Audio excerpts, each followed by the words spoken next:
Challenge হচ্ছে কি এখনো কিন্তু আমাদের কেয়ার ইকোনমি তৈরি হয় না, বা কেয়ার ইকোনমির যদি আমি ধারাটা বলি যে সেবা দেওয়ার যে জায়গাটা, সেই জায়গাটা এখনো কিন্তু আমরা পরিবারের উপরে রিলাই করি।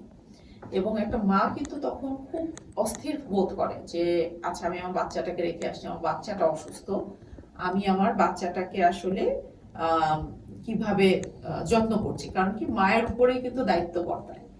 এখনো কিন্তু পুরুষরা বাচ্চার শরীর খারাপ হলে তার জন্য ছুটি নেয় না, মেয়েরা মেয়েদের বেশিরভাগ ছুটিটাই কিন্তু যত্ন করে রাখে তার বাচ্চার শরীর খারাপের জন্য। সে কিন্তু দেখবে মেয়েরা কিন্তু অন্য সময় নিজের শরীর খারাপ হলেও ছুটি নিতে চায় না। আচ্ছা, কর্মজীবী নারীদের এখনো বাংলাদেশে আসলে আমি যদি বলি আমরা তো টপ টায়ারে, তাই আমি যদি এখন চিন্তা করি যে সমাজের সাধারণ মানুষ, সেই মেয়েটা কোথায় আসলে বাচ্চাকে রাখবে? গভর্নমেন্টের হওয়া উচিত ছিল অনেক বেশি শিশু দিবাকালীন যত্ন রাইট, এটা তো হয়ে ওঠে নাই। সমাজ এই ব্যবসাটা কিন্তু দাঁড়ায় নাই এখনো, চিন্তা করে দেখেন দিবাযত্ন কেন্দ্র হ্যাঁ হয় নাই। কিন্তু আপনি মজার করে জানেন এখন কিন্তু বিড়াল নিয়ে হয়েছে, খুব অদ্ভুত ব্যাপার। আমার বাসায় অনেকগুলা বিড়াল, 9টা বিড়াল, আমার হাতের অবস্থা দেখলে বুঝবেন এসব বিড়ালে খাচ্ছে। আমি কিন্তু কোথাও গেলে আমার বাচ্চা বিড়ালগুলাকে ইয়েতে রেখে আসি, ফস্টার হোমে, কিন্তু আপনি খেয়াল করে দেখেন বাচ্চাদেরকে রাখার জন্য কিন্তু এরকম দিবাযত্ন কেন্দ্র তৈরি হয় নাই। সুতরাং আমি টপ টায়ারে আমাদের মতো মানুষের কথা বাদ দিলাম, আপনি তো মানে যদি মিডল লেভেলে এম্পাওয়ারমেন্ট না হয় টপে মানে মেয়েরা উঠবে কিভাবে? সুতরাং এই জায়গাটা এখনো ব্যাপক গ্যাপ, এবং এখনো মেয়েরা চাকরি ছেড়ে চলে যায় যখন একটা মেয়ে বিয়ে করে, যখন একটা মেয়ে আসলে মা হয়। আমরা এখন পর্যন্ত মা হওয়াটাকে আসলে মেয়েদের একটা বড় গ্রোথের ইম্পেডিমেন্ট হিসাবে দেখি, বাধা হিসাবে দেখি। এই যে এই বাধা হিসেবে দেখি, আপনি দিবাযত্ন কেন্দ্রের কথা বললেন, এই ক্ষেত্রে ইনিশিয়েটিভটা কিরকম নেওয়া যেতে পারে? মানে আমাদের অফিসের এক্সাম্পল দিয়ে শুরু করি, আপনি যদি সময় পান আমাদের দিবাযত্নটা যদি একবার একটু উকি মেরে দেখেছেন, এটা কিন্তু একটা ইনভেস্টমেন্ট বাই দ্য কোম্পানি। এটার জন্য টাকা পয়সা লাগে, আপনার একটা জায়গা লাগে, ট্রেন্ড আয়া লাগবে, তারপরে হচ্ছে একটা ডক্টর লাগবে ইন হাউস, এগুলি কিন্তু প্রিরিকুইজিট, না হাইজিন লাগবে। এইটা কোম্পানি কেন ইনভেস্ট করছে? কারণ সে জানে যে আমার কত পার্সেন্ট, আর বাই দ্য ওয়ে আমরা যখন ডিজাইন করেছি আমরা কিন্তু জানি যে আমাদের মেয়েদের বয়স কত পার্সেন্ট মেয়ে একটা পিরিয়ডে মা হতে পারে, এবং ওইটা কিন্তু ডিজাইন করা হচ্ছে ওই হিসাবে। So it's a very business case, right? যে আমি এই টাকা ইনভেস্ট করলে আমার যে মেয়েটা যদি 2 ঘন্টা দেরি করে আসতো বা 1 ঘন্টা দেরি করে আসতো, সেই ক্যালকুলেশন করে দেখা গেছে সেটার থেকে এই কস্টটা is lesser. This is a smart planning. Now আমরা বহু বছর থেকে শুরু হচ্ছে আমাদের যে নারী এবং শিশু মন্ত্রণালয়ের কাছ থেকে বলা হচ্ছিল যে সাধারণ নারীদের জন্য কিন্তু এরকম একটা দিবাযত্নের অ্যাক্সেস তৈরি করাটা খুব জরুরি, কিন্তু আনফরচুনেটলি হয়ে উঠছে না, এটা আসলেই হচ্ছে না।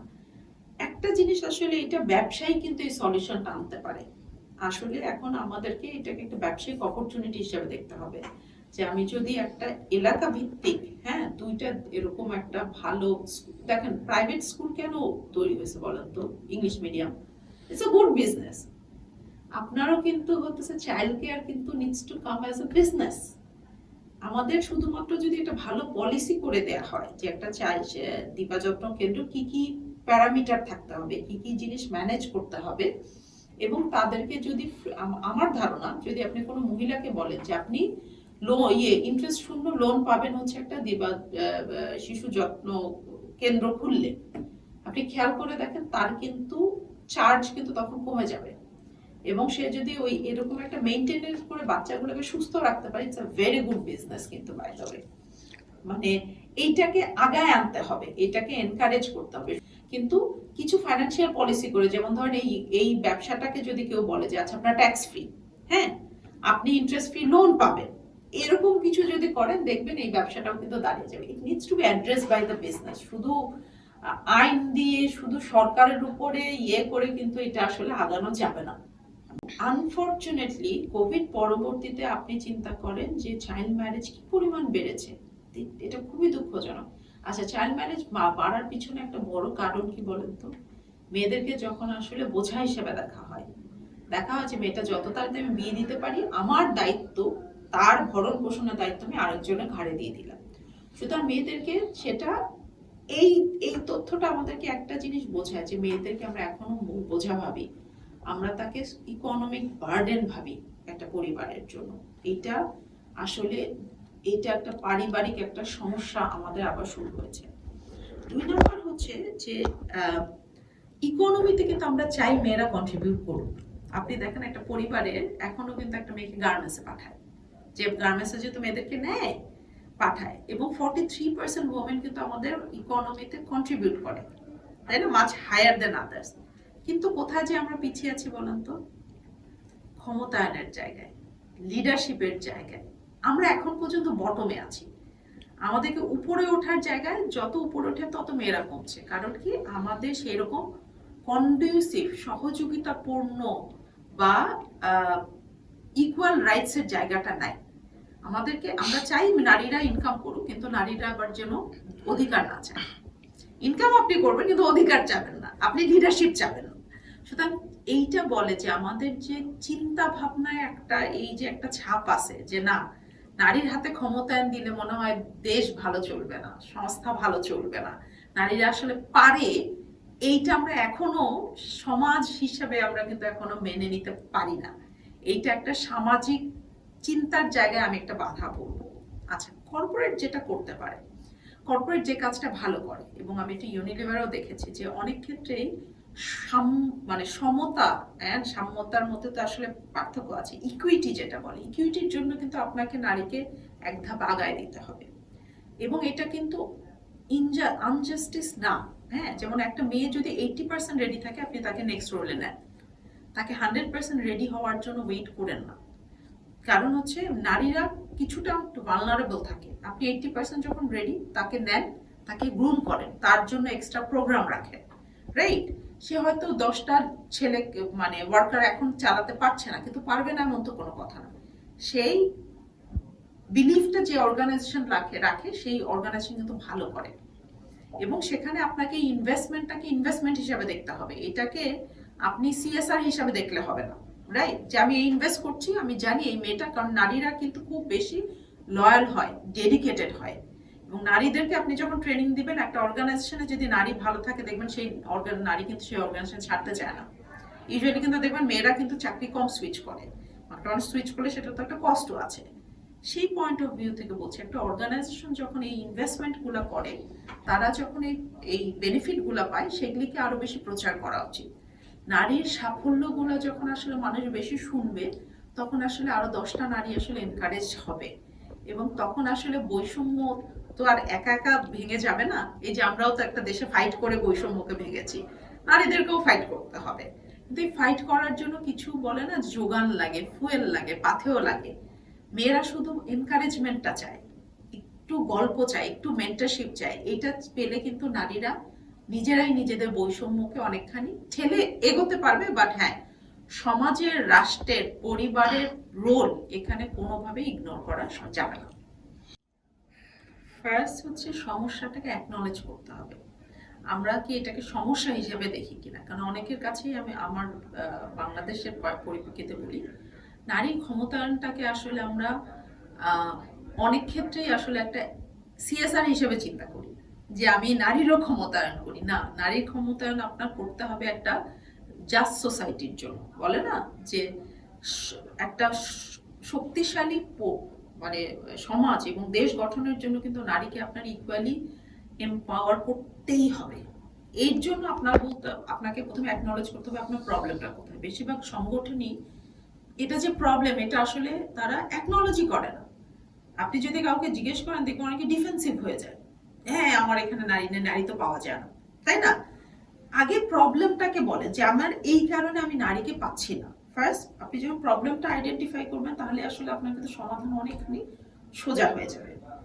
2 নাম্বার হচ্ছে যে জিনিসটা আমি আগেও বলেছি, যে এটাকে আসলে আপনি সাইড ওয়ার্ক, চ্যারিটি হিসেবে চিন্তা করতে হবে। করাটা এটা আমি বলবো ইটস আ ক্রাইম।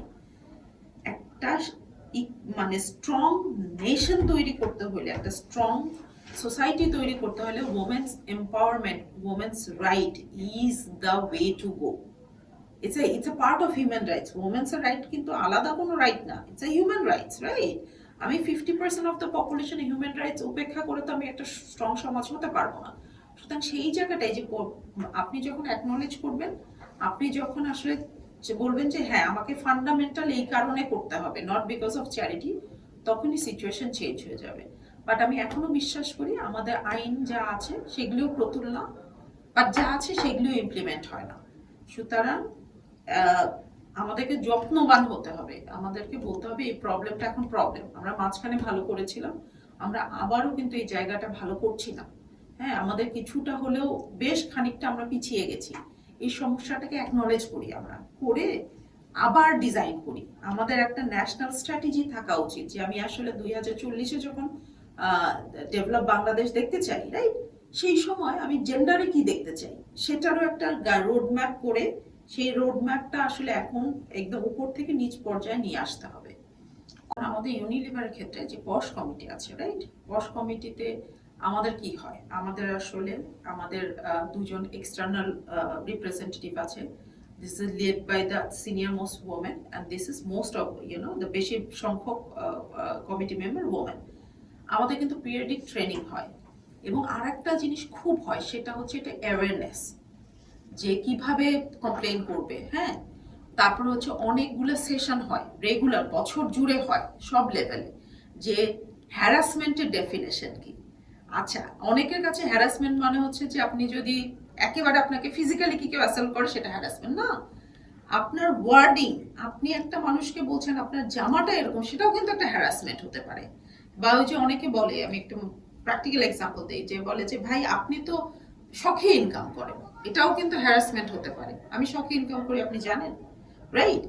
এই যে আমরা রোল প্লে করে করে আমরা ট্রেনিং করাই যে হ্যারাসমেন্ট বলতে কি বোঝায়। আপনি মেইলে হোয়াটসঅ্যাপে রাত 3টার সময় একটা মেসেজ দিলেন একটা ফিমেল কলিগকে, দিয়ে বললেন আপনি আমাকে ফোন করেন, এটাও কিন্তু আপনার ল্যাঙ্গুয়েজ কি হতে পারে এই ফাইন লাইনগুলো বোঝানো।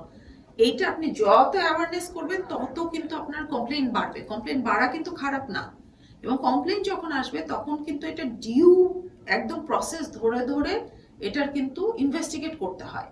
এবং ইনভেস্টিগেশনের এক্সাম্পল আমি যেমন ইউনিলিভারে আমরা তো এটা ডিসক্লোজ করি না, কিন্তু এই এক্সাম্পলগুলো পিরিয়ডিক্যালি টাউন হলে কিন্তু এক্সাম্পল হিসাবে মানে গল্প ছলে কিন্তু বলা হয়, সো দ্যাট মানুষ জানে যে এই কমিটিটা ইজ অ্যাক্টিভ, এরা স্টেপস নেয় এবং এই স্টেপসগুলো নেওয়া হয়ে গেলে এটাকে আবার অ্যাওয়ারনেসে নিয়ে যায়। এটা একটা লং প্রসেস, কিন্তু আমি দেখেছি যে এটা করলে এই যে ওমেন এম্পাওয়ার্ড একটা অর্গানাইজেশনে ঢুকলেই কিন্তু আপনি বুঝবেন, বোঝা যায় কিন্তু না।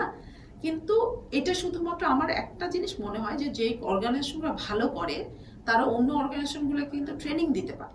তবে একটা জিনিস মাথায় রাখবেন, আপনার যদি টপ লেভেলে স্ট্রং ওমেন না থাকে এই কমিটিগুলো কিন্তু শক্তিশালী হয় না। সুতরাং আপনার টপে ইনাফ স্ট্রং ওমেন থাকতে হবে এবং ইনভেস্টিগেশন করার জন্য ইনাফ ট্রেনিং রাখতে হবে এবং অ্যাওয়ারনেস করতে হবে, তাহলেই কিন্তু এই জিনিসটা কাজ করে অ্যান্ড ইট ওয়ার্কস। দেখেন, প্রতি বছরই তো একটা প্রতিপাদ্য হয়, প্রতিপাদ্যর আন্ডারলাইন থিম কিন্তু একটাই, অধিকার। ফার্স্ট হচ্ছে আমার হিউম্যান হিসেবে I need to have a right, and especially for women there are few more rights which need to be looked at. So এটা একটা জিনিস। ক্ষমতা, দেখেন ক্ষমতাকে যদি আমরা আসলে বাংলা টার্মটা একটু অন্যরকম শোনায়, রাইট, কিন্তু এটা হচ্ছে আমার স্ট্রেংথ, আমার যা আছে আমি যেন সেই ক্ষমতাটাকে আসলে সদ্ব্যবহার করতে পারি। বেশিরভাগ ক্ষেত্রে নারীরা কিন্তু তার কোন ক্ষমতা আছে সেটাই এক্সপ্লোর করতে পারে না। কারণ কি, সমাজের ওই ফ্রেমে থাকতে থাকতে, বাড়ির ফ্রেম, পরিবারের ফ্রেম, সমাজের ফ্রেমে নিজের ক্ষমতাটাই সে আসলে বুঝে উঠতে পারে না। সমাজ হিসেবে আমাদের দায়িত্ব হচ্ছে নারীর এই ক্ষমতা, তার ক্ষমতাটাকে বোঝার জন্য তাকে বলে না যে একটা উন্মুক্ত একটা পরিবেশ দেওয়াটার হচ্ছে গিয়ে খুব জরুরি। আচ্ছা, ক্ষমতায়ন এটা কিন্তু একটা আলটিমেট জায়গা।